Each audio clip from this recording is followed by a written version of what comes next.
Hey there, it's Marley, aka Type 1 Reader. Welcome to my March reading wrap-up.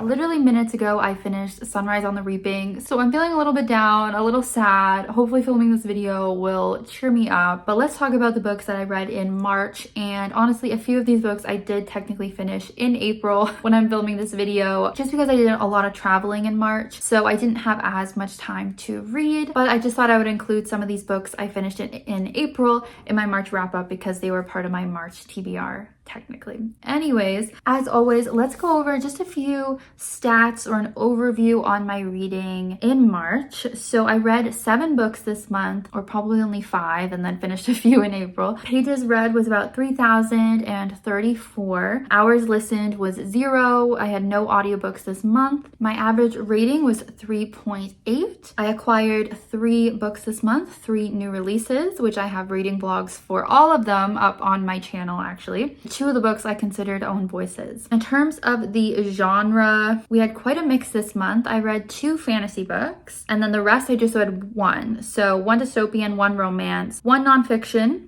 shocking, 1 mystery, and then 1 historical, also kind of shocking. In terms of the format, as I said, 0 audiobooks, but I did read 4 ebooks and then 3 physical books. In terms of the audience of the books I read, as usual, I'm still having a pretty close split between adult and YA. And then again, kind of a trend for me, I read from 6 female authors and only 1 male author. And in terms of if I've read from the authors before, I read from 4 authors who were new to me and 3 that were repeat authors. And then in terms of year published, we didn't have a lot of diversity in this category. I read, of course, 3 2025 releases, which I already mentioned. I have reading vlogs up for each of them. 1 book from last year in 2024, then 1 book from 2021, and 2 from 2020. Now let's get into the specifics of the books I've read. I'm going to review each of them in the order of my least favorite or lowest rated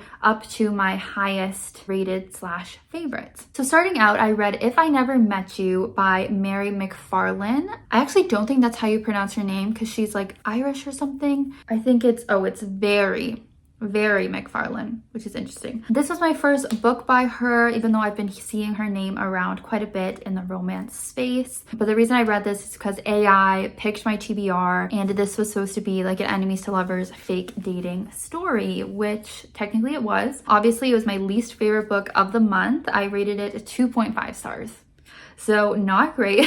This book follows a woman named Lori. She is living in the UK. It is a British book, and she is in this long-term relationship with her partner. And then when suddenly they end up breaking up, she decides to fake date a coworker named Jamie. They both have different motives for fake dating. She mainly wants to make her ex jealous, and he wants to make a better impression on their bosses because he wants to become partner at the law firm that they work at. So they begin fake dating, which of course is one of my favorite tropes, and I did enjoy that part of the book. But right off the bat, I open my EPUB and I see that it's over 400 pages long. Normally romances are around like 200 and something pages on my e-reader. So I was like, why is this so long? Not that I have anything against long books necessarily. Well, maybe I do.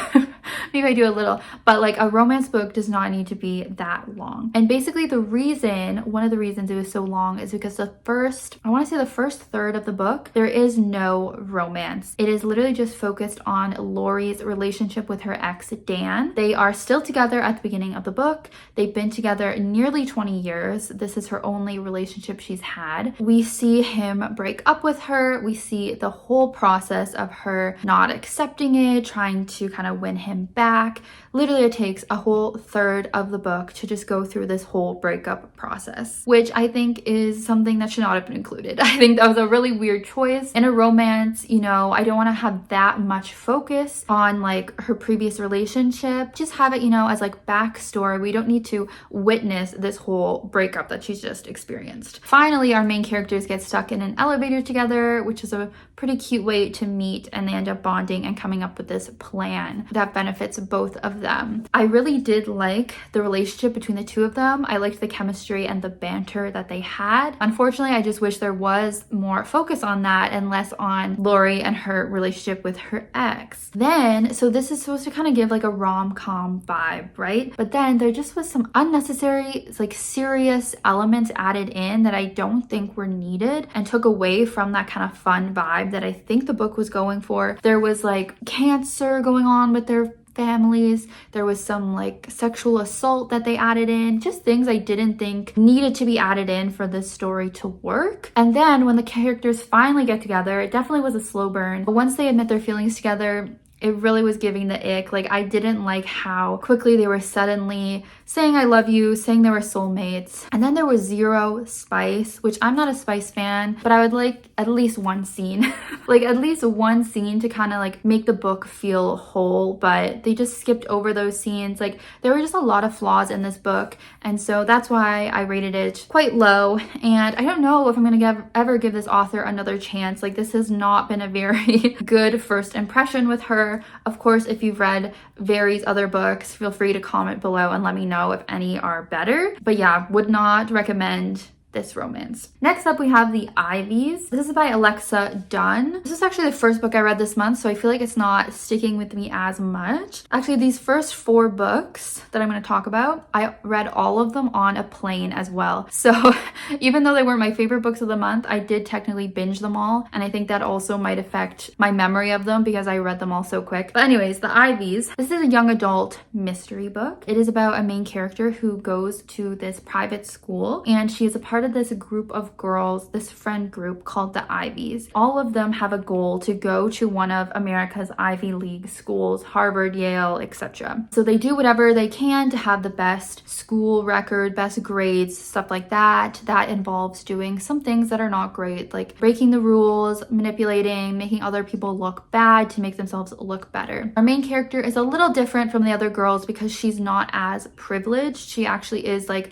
a scholarship student. So she's not as like privileged and mean as the other girls, but she's still very motivated to go to an Ivy League school. To be fair, each of the girls is trying to go to a different school, so they're not going to be like competitors to each other. But then our main character decides to apply to Harvard, even though that's not the school that she's been assigned. And she ends up getting in, and the girl who was supposed to go to Harvard doesn't get in. And then we find out another girl also applied to Harvard and got in, and that girl ends up dead. So then our main character is really stressed because she feels like she could potentially be a target because she also got into Harvard, and she's becoming very suspicious of her friend groups. Were they willing to kill over this? Because they clearly take going to an Ivy League so seriously. Even talking about this book, it sounds quite silly. Like, the fact that these characters care so much about going to an Ivy League, like, I cannot understand America's obsession with this. But yeah, so because of that, the book does feel a little bit silly. Our main character is quite dumb and kind of young and immature. Like, throughout all of these kind of crimes going on in this criminal investigation, murder investigation, like, she never goes to the police, even though these police are pretty like trustworthy. I know sometimes in books they're not, but they were, and she just never goes to the police, and it just was very silly. So I gave it 3.5 stars because it still was, you know, an easy, quick, pretty entertaining read for my flight that I was on, but quite silly as well. Okay, another book I ended up rating 3.5 stars and I read in one sitting on a plane again was Everything I Know About Love by Dolly Alderton. This is the one nonfiction that I read this month, and I picked this for my TBR because of AI, because I put in the prompt of reading books recommended for women in their 20s. And that is definitely accurate. I would actually recommend this for other women in their 20s. I think it's pretty good. Clearly not a favorite, but I still did enjoy it. Dolly Alderton is an award-winning journalist. She lives in the UK as well, yeah. And she's just kind of talking about her experience with love and relationships. I think from the beginning, she kind of talks about how she viewed love as a kid, and then a teenager, and then as an adult. And I think by the end of the book, she's about 30. She definitely has a chaotic dating life, and ultimately a lot of the book's messaging was about the importance of female friendships and how those are some of the most important relationships that you have, especially for Dolly and her experience experience. Her friendships were her most important relationships that she's had so far. It did make me cry because it did deal with some sad things that happened in her life, but I think it also can be quite motivating, and I would especially recommend it for women who have had maybe a similar experience to Dolly of not a lot of luck with dating in their early life, not a lot of luck with men. It wasn't necessarily an experience that I related to a lot, so I think maybe that's why I didn't connect with it as much, but I still overall did like it and would recommend it. Then we have James by Percival Everett, the one book by a man that I read this month, and it was because it was from my book club, but it is one I've been hearing a lot of good things about as well. This is basically a retelling of Huckleberry Finn, which is the classic novel. I don't think I've read the original novel. If I did, it was a long time ago and I don't remember. So that being said, I don't think you have to have read that book to read this, although now after reading James, I am kind of intrigued to go back and read Huckleberry Finn. But it's basically about the character James, who is a slave to Huckleberry Finn's family. I guess in that book, we are seeing from Huck's point of view and kind of his travels that he goes on when he's goes on the run, and some of his journey is with James. So in this book, we are fully seeing from James's point of view when he is forced to go on the run. And it was really interesting hearing from James's point of view, being a slave, and kind of how he had to portray this certain persona to the white people that he came across. He had to make himself seem dumber than he really was to make the white people feel more comfortable. That was a huge part of the book, and focusing on language and things like that. Going into it, I felt a little daunted just because it was, a historical fiction, not something I typically gravitate to, but I did overall enjoy this book a lot. I gave it 4 stars. I thought it was really easy to read, again, on an airplane in one sitting. All the hype you've been hearing about this book is totally valid. Again, you don't need to read Huckleberry Finn to read this and get something from it. Obviously, with the subject matter, it is a very upsetting book as well, but it was very well done. So I am glad that I read this. Then we get into the 3 new releases, which were 3 of my most highly anticipated books for the year. And I do have spoiler-filled reading vlogs for each of them up on my channel. They would have been the last 3 uploads if you want to check any of these out, if you want spoiler reviews from me. But in terms of non-spoiler reviews, we have Oathbound by Tracy Deonn. This is the 3rd book in the Legendborn Cycle series. I gave this one 4 stars. So I didn't love it as much as the 2nd book, which I gave 5 stars, but I still obviously did really enjoy it still. If you don't know, the Legendborn series is a young adult fantasy series that takes a lot of inspiration from Arthurian legend, Merlin, Arthur, and the Round Table, and all of that kind of stuff. Bree is a teenage girl going to this school. She ends up joining this kind of secret society called the Order.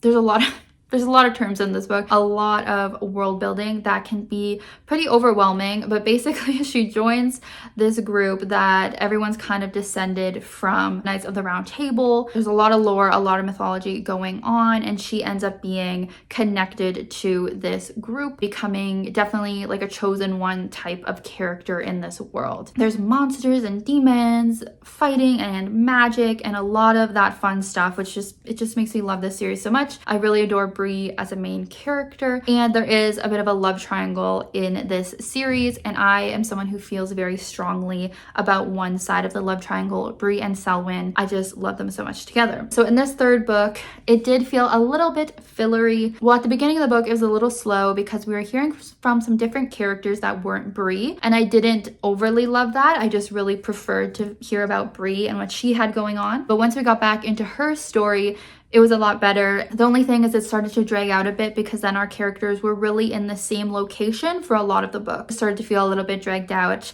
and fillery because I think originally this was going to be a trilogy and then they made it into 4 books. So I guess she had to drag it out a little bit. Another reason I didn't love it as much as previous books is that my favorite character is Selwyn. Not to spoil, but he's not really in this book very much due to certain reasons. That was another thing that impacted my enjoyment, but I still overall am loving this series and this world, and I'm really excited for the 4th book, especially because I think Selwyn is going to be in it more. But yeah, I know my reading vlog for this did get cut off for the last 30 seconds for some reason.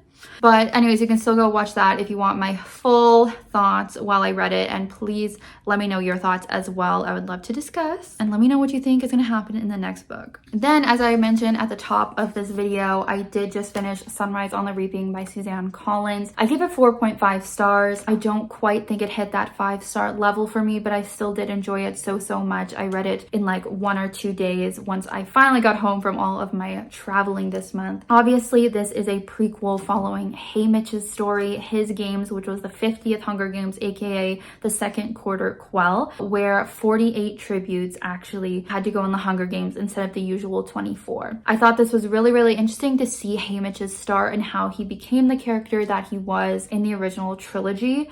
Obviously, it was devastating and heartbreaking, and we knew that going in, which I think took away a little bit from, you know, the surprise of it. I think that's part of why I couldn't rate it 5 stars. But Suzanne did a really good job of building out this world even more. We got to see so many other characters from our original trilogy, especially from Catching Fire, so many of the other victors and other players that are involved later. So it's really interesting to see where more of the beginning of the rebellion started and seeing how these characters have been working towards it for so long. It wasn't just because Katniss showed up. Like, these things have been in motion for many years, and Katniss just finally helped them, you know, get more momentum with it. But I will continue to look forward to reading more books in this series if she comes out with them. I do think more books similar to the Snow book would be interesting, so following characters that aren't necessarily tributes but seeing other elements of this world and the capital and how those dynamics work, I think would be good. But yeah, also let me know down below what you guys thought of this one. And then for my favorite book of the month, my only 5-star read, that was Cassandra Clare's latest release, The Ragpicker King. This is the second book in her Castellane Chronicles series, the first book being Swordcatcher. I also gave that first book 5 stars, and I'm really glad that I'm continuing to adore this series. Do I love them as much as her Shadowhunter books?